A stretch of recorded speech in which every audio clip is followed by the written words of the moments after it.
Good afternoon.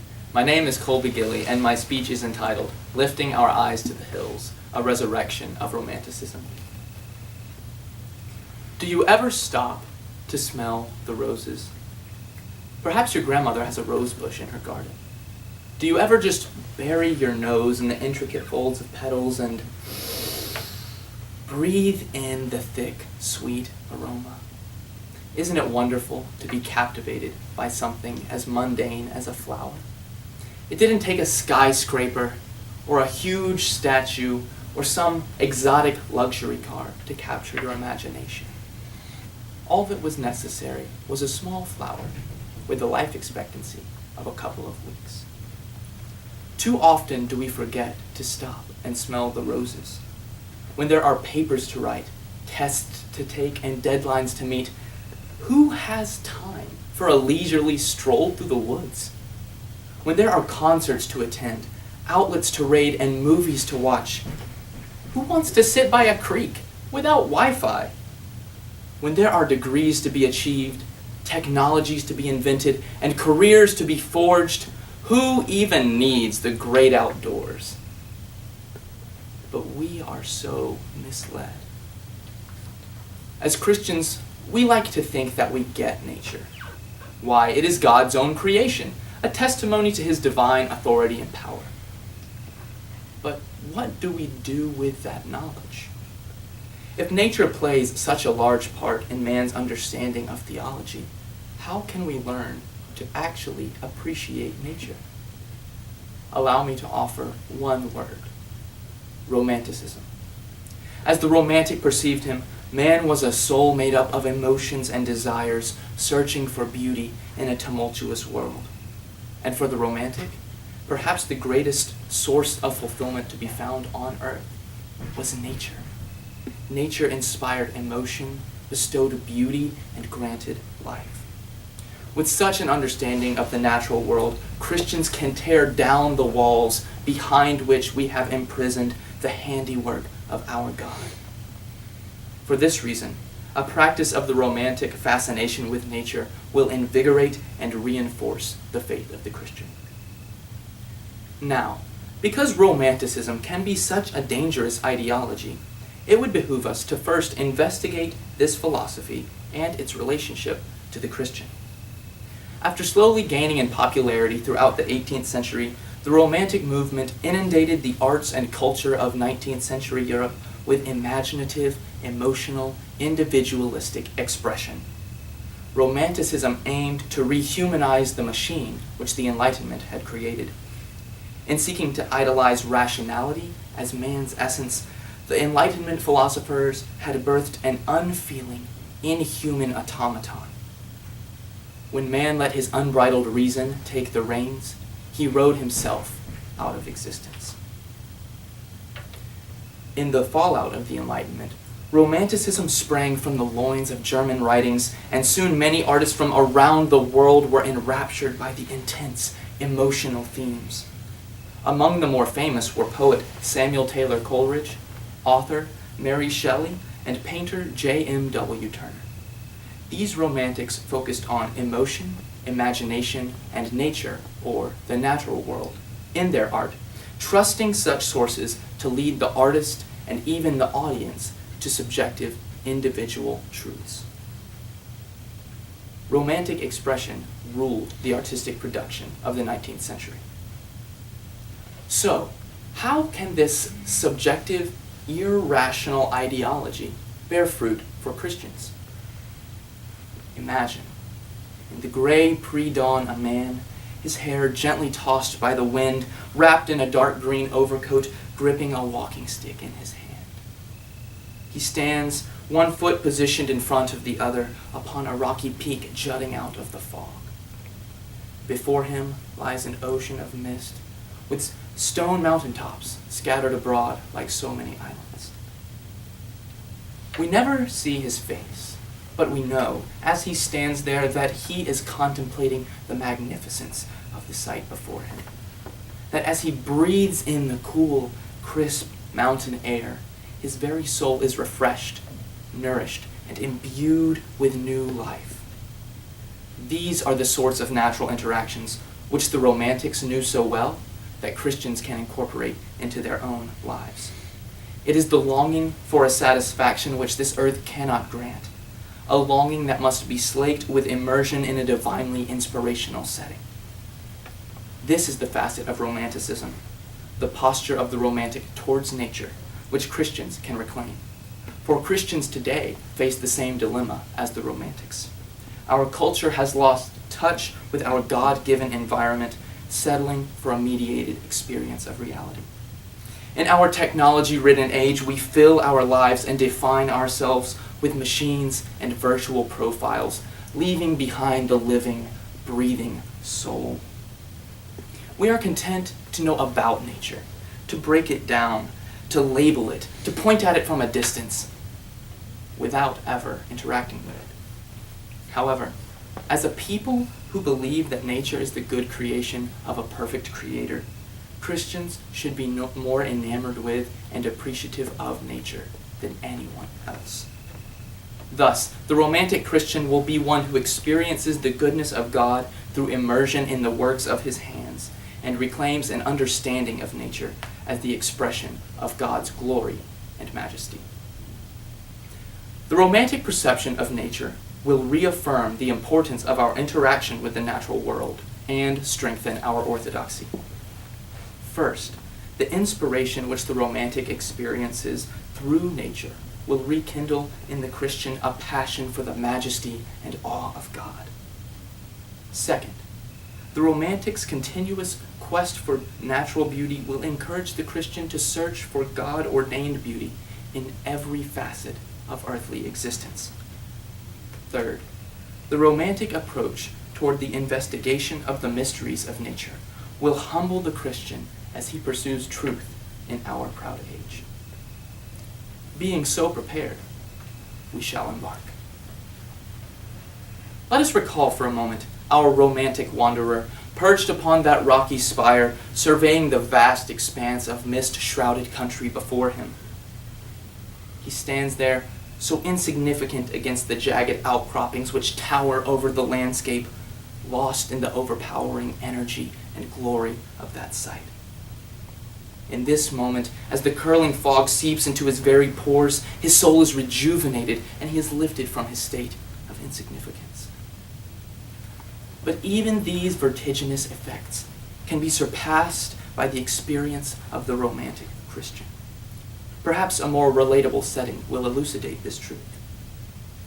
If the Christian can walk along the beach and feel this same awe inspired by the eternal barrage of foaming waves which crash and crash and crash into an immovable shore, how much more will he revere the mighty hands which set those very seas into motion? How much more will he bless the holy fingers which so skillfully designed even the smallest intricacy of every grain of sand? How much more will he praise the holy tongue which spoke all things into existence? The Psalms remind us in many places that the heavens declare the glory of God, or that the earth sings praises before the Lord. Moreover, in Romans, Paul tells his audience that the invisible attributes of God are clearly manifested in his creation. Christians cannot afford to miss this tangible expression of God's majesty by clinging to the modern subjugation of nature. The Romantic Christian does not view nature as a glorified Lego set, which man can break down and manipulate and compartmentalize, but as a source of transcendent truth and beauty. Through an exhibition of the Romantic fascination with nature, Christians will reclaim the divine purpose of nature, the indication of and participation in the glorious grandeur of God. Now, let us take a moment and step into the world of Samuel Taylor Coleridge's Rime of an Ancient Mariner. Night has fallen over the still ocean. The dead bodies of your crewmen litter the deck of the ship. You have been stranded for days, and no tangible hope of salvation has yet manifested itself. Then, not 50 yards away, the water begins to boil, and a mass of writhing serpents shatters the glassy surface of the sea. The moonlight glints off of their scales and illuminates their gleaming fangs. But, despite your utter defenselessness, these horrible creatures capture your imagination with their fearful beauty. For the romantic, every aspect of the natural world, from the most terrible to the most innocent, was bursting with beautiful detail. The glittering of morning dew upon a spider's web, the shining of the white bark of an aspen, the writhing of a piece of severed lizard's tail. Each conveyed beauty to the viewer. The romantic Christian, in observing the most mundane, or the most terrifying, or the most visceral elements of nature, learns to appreciate their intrinsic, God-given beauty and purpose. He is not satisfied with a picture on the internet, nor with a chemical formula, nor with a classification composed of unpronounceable, quadrisyllabic Latin words. He wants to experience it himself. When Christians are able to appreciate a thing just because we know that God made it so, we will live in a peaceful and beautiful world, confident that there is a divine plan for even the strangest things that we see. By participating in the romantic search for natural beauty, the Christian will find that not only nature, but every aspect of human existence is ordained by God and fulfills His plan, a design more beautiful than we could ever hope to comprehend. Finally, let us view our subject from the opposite angle. It is a rainy night in November. The heavy drops monotonously beat against the window pane. A man kneels upon the floor, his shirt sleeves rolled up, his dark hair ruffled, surrounded by menacing instruments of his own devising. In front of him lies a horrible figure, scarred and deformed. The man takes up his tools, puts his hands to this creature, and imbues its wretched frame with the spark of life. The monster's eyes open, but the man, staring in horror at his life's obsession, now complete, cannot bear the sight of it and flees. Here, Victor Frankenstein is the anti-romantic. Through perverted means, he has stolen a secret from nature. He has delved into a mystery that was not intended for him. But perhaps this fiction is not too far from reality. In a world where life is thoughtlessly tampered with, severed, elongated, modified, and replicated, how does the romantic Christian respond to these atrocities? Unlike Victor, the romantic reveled in unsolved mysteries. He was willing to study some vaguely understood part of nature and not be able to come to a conclusion, for that secret testified to the potency of nature. The romantic Christian views these secrets not as nature's, but as God's, and thus Victor's crime, as well as the crime of modern science, is amplified. In Proverbs 30, Agur, son of Jacob, writes, "There are 3 things which are too wonderful for me, yes, 4 which I do not understand. The way of an eagle in the air, the way of a serpent on a rock, the way of a ship in the midst of the sea, and the way of a man with a virgin." Here are mysteries of nature which, although Agur cannot explain, do not cease to amaze him. For the Christian, the embrace of the romantic view of mystery not only humbles him as he seeks truth in this proud age, but reminds him that all knowledge comes from God, who will dispense that wisdom as His divine will sees fit. Now, a temptation arises for the romantic Christian, just as it did for the romantic. In our observation of and immersion in nature, it is easy to fall into the trap of idolatry. For the romantic, nature liberated his soul and sent him soaring above earthly cares and troubles. Nature was his God. But for the romantic Christian, the experience of nature is a participation in something bigger than himself. He interacts with nature so that he might draw near to his Maker. Nature is not to be an end, but a means of slaking man's thirst for divine union through the most tangible experience of God's majesty afforded to us. Thus, the romantic Christian must be driven by a yearning for a glory this earth cannot offer, of which nature is only the smallest foretaste. Yet there still may be doubts among you all. Perhaps many of you are wondering, so why nature? I can read a good theology book and yet retain a perfectly orthodox appreciation of God's majesty or of God's will. On this point, I would agree with you. There are many works of theology by godly men, from John Chrysostom to John Calvin to John Frame, which help Christians to thoroughly understand the beauty and mystery of our faith. However, what I believe these men would not want us to forget is that, as the Scriptures demonstrate, God reveals himself all around us.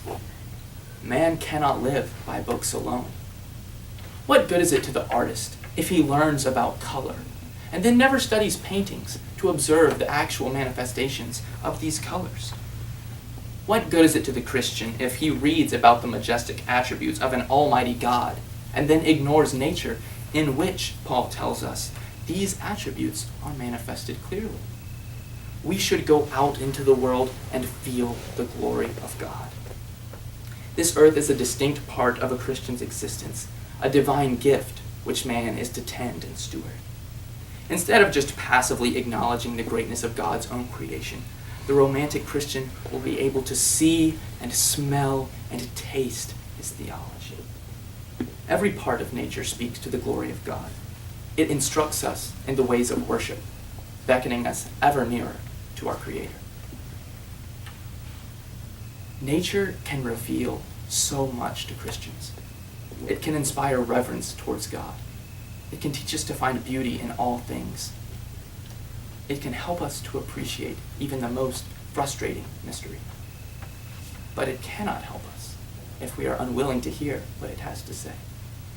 We like to think that we get nature, but we tend to be so caught up in our work, writing papers, solving calculus equations, and translating Greek that we forget that it is waiting for us outside of our centralized concrete hub of civilization. Worse than that, it's not just nature we're missing. It's our God who reveals himself through his creation, who has given us nature to draw us closer to him. In an age of men so ready to desert nature and surround themselves with their own creations, a passion for raw, unmediated experience of divine revelation has never been so important. The next time you sit on the back porch and watch the sunset, remember that the attributes of a majestic God are on display before you. As you listen to the chorus of crickets, let them teach you how to praise the Creator. Let the whippoorwill whisper the secrets of an irresistible grace.